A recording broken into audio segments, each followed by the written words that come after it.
చలో ప్రజాభవన్కు పిలుపునిచ్చారు రైతులు. సోషల్ మీడియా వేదికగా రైతులంతా సంఘటితమై హైదరాబాద్లోని ప్రజాభవన్ దగ్గరికి వెళ్లాలి, ప్రజాభవన్ ముట్టడించాలి. తద్వారా రుణమాఫీకి సంబంధించిన సమస్య ప్రభుత్వం దృష్టికి తీసుకెళ్లాలి, షరతులు లేకుండా రుణమాఫీ చేయాలనే డిమాండ్తో ప్రజాభవన్కు తరలి వస్తున్న రైతుల అరెస్టులు కొనసాగుతున్నాయి. మనం చూస్తున్నాం, జగిత్యాల నుంచి బ్రేకింగ్ న్యూస్ మనం చూస్తున్నాం. రైతు ఐక్య వేదిక నాయకుల ముందస్తు అరెస్టు అంటూ. సందీప్, జగిత్యాల జిల్లా వ్యాప్తంగా పోలీసులు అరెస్టులు చేస్తున్నారు రైతులను. ప్రజెంట్ రైతులు ఎంతమంది రైతులను దాదాపుగా అదుపులోకి తీసుకున్నట్టుగా తెలుస్తోంది?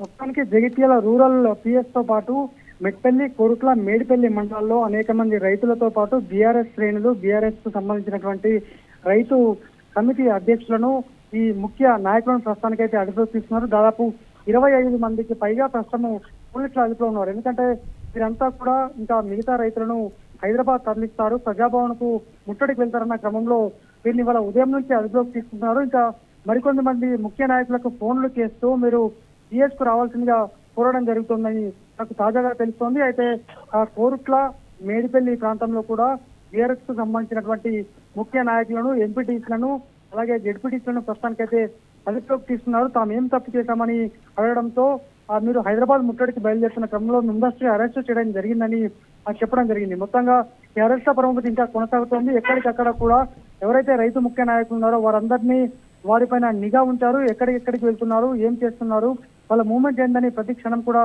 పోలీసులు అయితే వారి నివాసాల వద్ద అనుసరిస్తున్న పరిస్థితి కనిపిస్తోంది. ఎందుకంటే జగిత్యాల జిల్లాలో మొన్న రైతు రుణమాఫీ అంశంలోనే జిల్లా వ్యాప్తంగా రెడ్డి ఐక్య సంఘంతో పాటు అన్ని కుల సంఘాలు, ప్రతి ఒక్క రైతులు కూడా రోడ్డెక్కిన పరిస్థితి. ఈ క్రమంలో జగిత్యాల రైతు చైతన్యం కనిపించింది. ఈ క్రమంలో పూర్తి స్థాయిలో అత్యంత పకడ్బందీగా పోలీసులు అయితే వ్యవహరిస్తూ అరెస్ట్ల పర్వం అయితే ఇంకా కొనసాగుతుంది. Rajesh, right, thank you Sandeep.